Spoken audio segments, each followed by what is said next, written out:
Olá pessoal, tudo bem com vocês? Começando mais uma aula de linguagem de nosso curso, dando sequência à aula passada em que falávamos sobre como funciona a TRI, o processo de correção da prova de linguagens do Enem, não só de linguagens, mas também de matemática, de humanas, de ciências da natureza, tá? E a gente falava que o Enem, o INEP, ao elaborar as provas objetivas, eles tentam, na verdade eles fazem um processo para levar em consideração não a quantidade de acertos, mas a qualidade dos seus acertos. Falamos na aula passada que se eu acertar questões fáceis, mas errar questões difíceis, eu estou respondendo de uma forma coerente, né? Porque se eu acertei as questões fáceis e errei as difíceis, olha, eu errei as difíceis porque de fato estavam difíceis, eu acertei as fáceis porque estavam fáceis para mim. Mas se eu fizer o contrário, se eu acertar todas as difíceis e errar todas as fáceis, o INEP vai entender que alguma coisa está errada, ou eu colei do colega do lado, ou eu saí chutando, ou, enfim, ele não consegue avaliar as habilidades, se eu realmente domino aquelas habilidades. E na prova de linguagem existe um padrão, eu já tinha começado a falar para vocês. Questões, por exemplo, sobre gêneros textuais, que está na aula anterior, sempre são calibradas como questões fáceis, então você tem que respondê-las antes de tudo. Você não pode perder, não pode errar uma questão dessa. Questões sobre gêneros textuais também, ou seja, gêneros e tipos textuais, falamos lá na aula anterior. Questões sobre questões sobre variedades linguísticas, você não pode errar por nada. Questões sobre funções da linguagem, questões que têm textos verbais curtos, questões que têm textos não verbais ou textos mistos. Essas são questões que geralmente são colocadas no sistema como questões fáceis e vocês não podem errar por nada. Se tiver alguma dúvida, volta lá na aula 1. Para observar quais são os itens que a TRI calibra na prova de linguagem como itens fáceis. E na aula de hoje nós vamos continuar falando sobre a TRI, só que trazendo as questões de nível médio e de nível mais difícil, que são aquelas que a gente só vai responder depois que a gente tiver feito todas as outras lá que apresentamos na primeira aula. E aí, como é uma sequência, eu vou colocar aqui no tópico o número 6, porque já falamos de 5 tópicos na aula anterior. Questões sobre estratégias argumentativas. Percebam que você não é cobrado acerca da argumentação apenas na produção textual. Existem questões que também vão trabalhar as questões argumentativas, a questão da tese, da opinião, só que não mais a sua, e sim a do autor. E é por isso que questões desse tipo já são um pouco mais difíceis, não são colocadas como questões fáceis. Porque você vai ter que se esvaziar das suas ideias para se apropriar das ideias do autor do texto. E isso vai ser mais difícil ainda quando a ideia do autor do texto for uma ideia divergente da sua ou divergente da maioria da sociedade. Tá? Então, muitas vezes a ideia do autor do texto vai contra o que você acredita. E aí isso torna a questão mais difícil, porque você não vai poder levar em consideração o que você acredita sobre aquilo, mas você vai ter que se colocar no lugar do autor do texto, levar em consideração apenas o que o autor do texto coloca. E eu trago uma questão para a gente observar como funciona. Ela não é tão difícil, mas só para a gente perceber como que eu vou observar o ponto de vista do autor. Lembrando, aparece aqui primeiro o texto, mas eu vou começar pelo comando. Acompanha comigo. Os falantes, nos textos que produzem, sejam orais ou escritos, posicionam-se frente a assuntos que geram consenso ou despertam polêmica. No texto, a autora, então a gente vai ter que voltar para o texto para perceber qual é o objetivo, qual é o ponto de vista, qual é a opinião da autora. E ela já começa com o seguinte título: Censura Moralista. E o texto diz o seguinte: há tempos que a leitura está em pauta e, disse, em crise. Comenta-se esta crise, por exemplo, apontando a precariedade das práticas de leitura, lamentando a falta de familiaridade dos jovens com livros, reclamando da falta de bibliotecas em tantos municípios, do preço dos livros em livrarias, no nunca acabar de problemas e de carências. Mas, de um tempo para cá, pesquisas acadêmicas vêm dizendo que talvez não seja exatamente assim, que brasileiros leem sim, só que leem livros que as pesquisas tradicionais não levam em conta. E também, de um tempo para cá, políticas educacionais têm tomado a peito investir em livros e em leitura. Então, o que é que a gente observa aqui no texto? Primeiro, ela traz o que a maioria da sociedade acredita, né? Muitas críticas sobre o ato da leitura. Segundo ela, a sociedade critica bastante que a leitura está em crise, mas aí ela contesta. E ela vem dizendo que não, na verdade, a leitura não está em crise. O problema é que as pesquisas mais tradicionais levam em consideração um tipo de leitura e não o todo. E aí ela termina dizendo, segundo o posicionamento dela, segundo a opinião dela, que sim, os brasileiros estão lendo. E aí fica mais fácil agora de a gente resolver. No texto, no finzinho do comando, no texto, a autora ressalta a importância de os professores incentivarem os jovens às práticas de leitura, ou então ela critica pesquisas tradicionais que atribuem a falta de leitura à precariedade das bibliotecas? Não. Rebate a ideia de que as políticas educacionais são eficazes no combate à crise e à leitura, ou questiona a existência de uma crise de leitura com base em dados de pesquisas acadêmicas. Veja que a opinião dela é justamente essa.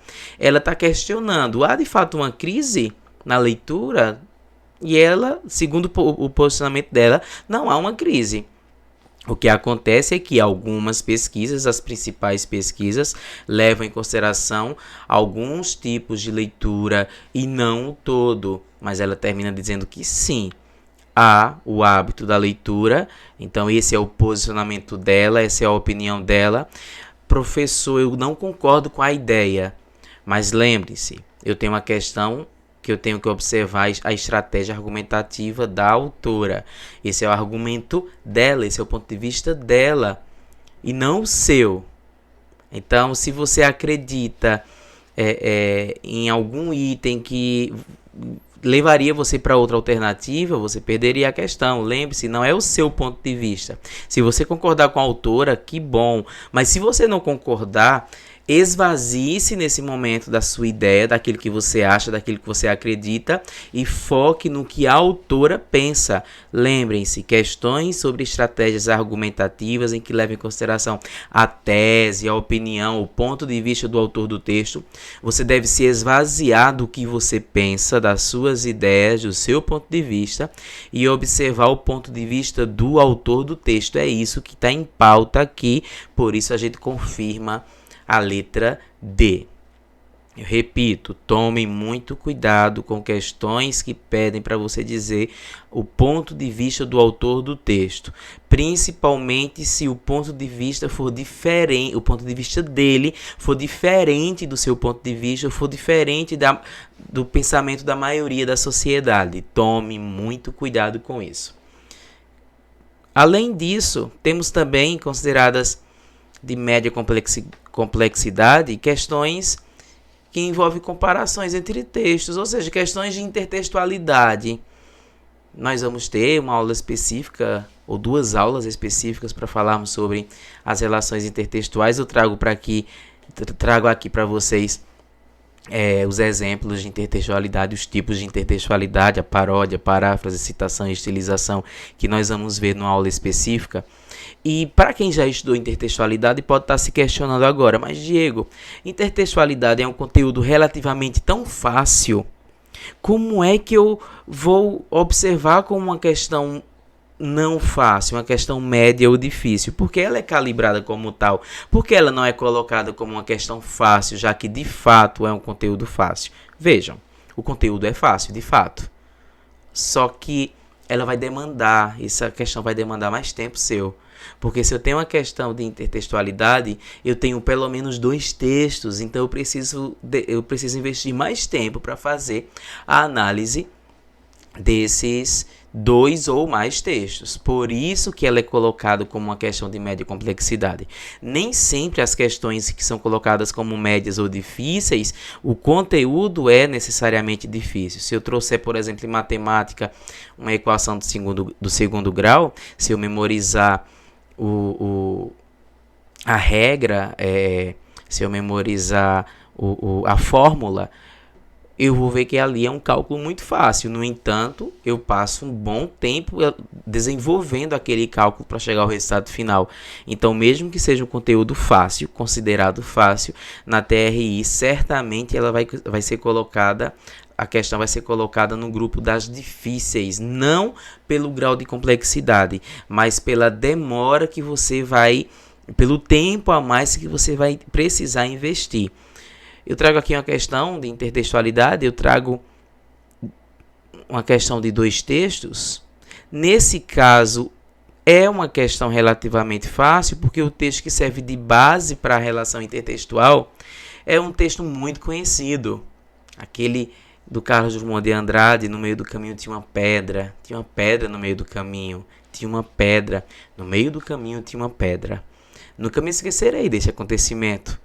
Na vida de minhas retinas tão fatigadas, nunca me esquecerei que no meio do caminho tinha uma pedra. Tinha uma pedra no meio do caminho. No meio do caminho tinha uma pedra. Eu fiz a leitura aqui para vocês, mas se você já conhece a leitura, você já ia passar direto para ganhar tempo e viria para o texto 2, que é uma tirinha. Eu tenho aqui o Garfield. Eu acho que ele vai tentar abrir a cortina. E a cortina sobe de uma vez e enrola com ele. E perceba lá no terceiro quadrinho que ele começa a pensar: aposto que vou ficar aqui até sábado. Que azar, aqui estou eu, enrolado numa cortina. E agora começa a relação intertextual no 4º quadrinho, no 5º quadrinho, aliás. Tinha uma cortina no caminho. No caminho tinha uma cortina. Nunca me esquecerei deste acontecimento. Tinha uma cortina no meio do caminho. Perceba aqui a relação com o texto do Carlos Drummond de Andrade. Nesse caso, é fácil de percebermos porque temos um texto muito conhecido.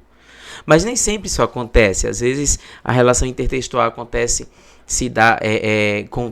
o texto que serve de base para a relação intertextual é um texto que eu nunca vi na minha vida. E aí eu realmente vou perder um pouquinho mais de tempo. Por isso que questões de intertextualidade você deixa para responder depois. Ou seja, toda questão que tenha mais de um texto para você analisar, mesmo que sejam apenas elementos não verbais, elementos visuais, você responde em segundo plano. Então vamos lá para o enunciado e para as alternativas. A comparação entre os recursos expressivos que constituem os 2 textos revela que, vamos lá, o texto 1, que é o texto que serve de base para a relação intertextual, perde suas características de gênero poético por ser vulgarizado por histórias em quadrinhos. Observe o seguinte: vamos ter uma aula específica sobre, 1 ou 2 aulas específicas sobre intertextualidade, mas eu já antecipo para vocês que relações intertextuais não surgem, não servem para vulgarizar outra obra, para debochar da outra obra. Pelo contrário, se eu resolvo mencionar uma obra que já existia, é porque eu quero homenageá-la, é porque ela é importante, é porque ela é famosa, é porque ela é legal. Então, o texto 2 aqui da nossa questão não está em momento algum tentando vulgarizar o texto 1, tentando menosprezar, desmerecer o texto 1, tá? Então a gente já elimina a letra A. O texto 2, que é o quadrinho, a tirinha, pertence ao gênero literário, porque as escolhas linguísticas o tornam uma réplica do texto 1. Gente, réplica é cópia. E a gente percebe claramente que não há uma cópia entre o texto 2 e o texto 1. eu tenho apenas no texto 2 uma menção, uma breve menção, uma breve lembrança do texto 1. Mas o texto 1 é uma poesia, é um poema, o texto 2 é uma tirinha, um quadrinho. Então, eles são diferentes, não pertencem ao mesmo gênero. O texto 2 não é do gênero literário como o texto 1. Vamos para a letra C. A escolha do tema desenvolvido por frases semelhantes caracteriza-os como pertencentes ao mesmo gênero. Acabamos de ver que eles não são do mesmo gênero, apesar da intertextualidade. Letra D. Os textos são de gêneros diferentes, isso sim. Eu tenho aqui uma poesia e uma tirinha. Porque, apesar da intertextualidade, há realmente intertextualidade, eles foram elaborados com finalidades distintas, com finalidades diferentes, realmente. A tirinha foi feita para gerar humor, para divertir, diferente do texto lá do Carlos Drummond de Andrade, que certamente era para fazer uma denúncia sobre um problema o qual ele não poderia expor e ele chamou de pedra. Então a gente confirma nessa questão a letra D. Veja, é uma questão fácil, mas eu precisei fazer uma análise de 2 textos e isso me toma mais tempo. Lógico, nesse caso ela foi um pouquinho mais fácil, porque se tratava de um texto bem conhecido, mas nem sempre isso acontece, tá? Então, sempre que você observar que você vai ter 2 textos para resolver aquela questão, ou até 3 textos para resolver aquela questão, ou em alguns casos 4 textos para resolver a mesma questão, pula, deixa para o final, vai fazer as outras questões, vai resolver primeiro o top 5 que nós vimos na aula passada, para só depois a gente passar para essas outras questões. Agora, gente, a gente começa a falar sobre não mais as que são médias, mas as que realmente eu vou deixar para o fim, as que geralmente são consideradas difíceis. E eu começo falando aqui sobre questões de semântica, questões que falam sobre o sentido das palavras. E aqui, gente, eu tenho que dar conta de uma série de itens que nós vamos ver posteriormente em uma aula específica. Precisamos falar de ambiguidade, de palavras homônimas, palavras parônimas, palavras sinônimas, palavras antônimas, a relação de hiponímia e hiperonímia. E nesse caso, além de eu ter que dar conta de todos esses conceitos e perceber dentro de uma questão, eu tenho que tomar cuidado com questões de sinônimos, quando eu preciso dizer o sinônimo de uma determinada palavra, que o enunciado geralmente vai destacar, mas é uma palavra que não faz parte do nosso cotidiano, não faz parte do nosso vocabulário. Então, por isso, ela é considerada uma questão difícil. Eu não trouxe um exemplo de questão nessa aula, mas lá, quando a gente for falar especificamente sobre semântica, trabalharemos. Quem gosta de trabalhar assim nesse formato é a UPE, na prova do sistema seriado, SSA. Eles colocam geralmente um texto para várias questões, e em uma das questões, ou em 2 das questões, eles pedem para que você diga o valor semântico de uma determinada palavra.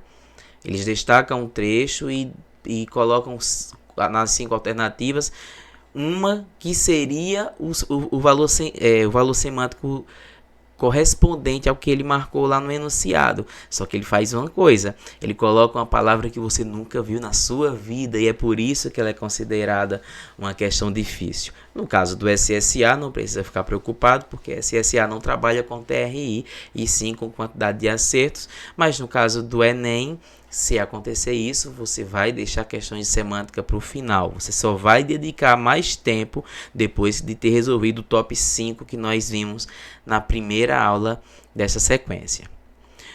Outro grupo de questões também consideradas difíceis na prova de linguagem são as questões sobre artes. Vamos ter aulas específicas também falando sobre como as artes aparecem na prova de linguagens. E aí eu tenho que dar conta, por exemplo, da função social do objeto. Ela cobra isso em algumas questões, coloca um objeto que é considerado uma obra de arte, mas ele quer saber também se, além de ser uma obra de arte, ele tem alguma outra função, alguma função social. Fala-se também do deslocamento da função do objeto, ou seja, um objeto que tinha uma função e agora passa a ser uma obra de arte. A gente vai ver isso em exemplos quando formos falar especificamente sobre artes. A interação entre o homem e a obra de arte, questões sobre o folclore, gente. Aqui temos um déficit, né, no ensino, na educação básica, porque fala-se muito do folclore até o 5º ano, até o fim do ensino fundamental, anos iniciais. Parece que quando a gente chega lá nos anos finais, a partir do 6º ano, a data do folclore é totalmente esquecida, a gente não sabe mais nem o que é isso, era tão vivenciado antes.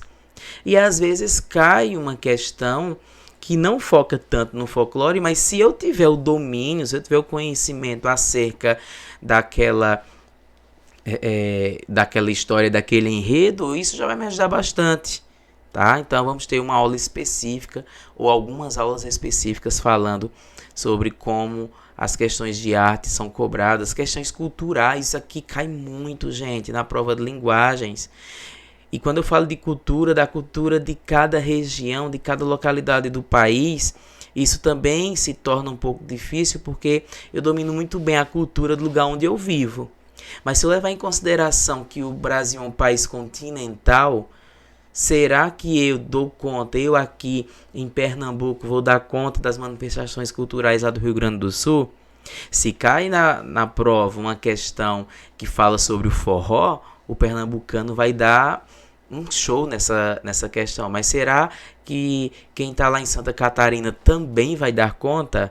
Então, eu preciso entender o mínimo sobre as manifestações culturais Brasil afora, mesmo que eu não viva essa cultura.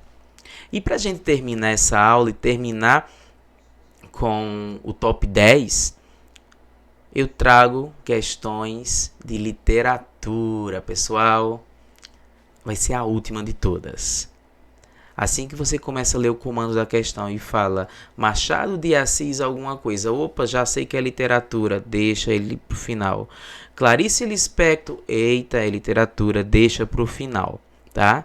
Elas geralmente são calibradas como questões muito difíceis. Por que isso acontece, Diego? Dá uma olhadinha, gente. O tanto de coisa, o tanto de informação que eu tenho que saber. Por mais que exista uma tendência de a prova de linguagens trazer mais questões do modernismo e da literatura contemporânea, mas não há nenhum bloqueio, não há nada que impeça o INEP de inovar e trazer uma questão sobre o barroco, por exemplo. Então, olha, o tanto de informações que eu preciso dar conta para responder plenamente, para dar conta plenamente da literatura. Eu preciso saber de cada período literário, tanto os brasileiros quanto aqueles antes do Brasil ser invadido por Portugal, o trovadorismo, o humanismo, o classicismo, além de todos os brasileiros, o quinhentismo, o barroco, o arcadismo, o romantismo, todas as gerações do romantismo, realismo, naturalismo, parnasianismo, simbolismo, pré-modernismo, modernismo, além da literatura contemporânea. É muita informação, gente. Aqui é uma vida de estudos para eu conseguir dar conta de tudo isso.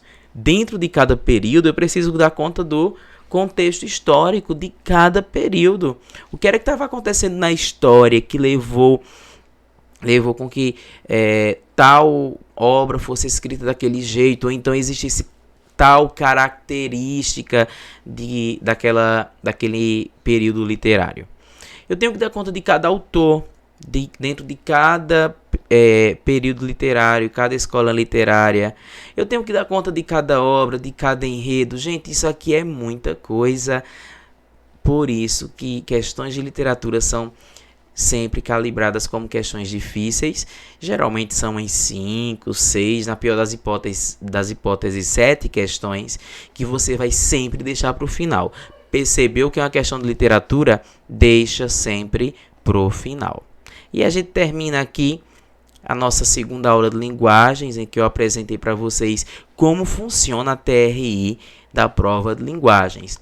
Lembrando, gente, Se você esqueceu, revisa a aula número 1, observa lá o top 5, aqueles 5 itens são os itens que você tem que responder primeiro, são os itens que você não pode perder por nada. Só depois de responder os itens que eu coloquei lá na aula 1, é que você vai responder estes que eu apresentei agora na aula 2, tá bom? Um abraço para vocês, bons estudos e até a próxima aula.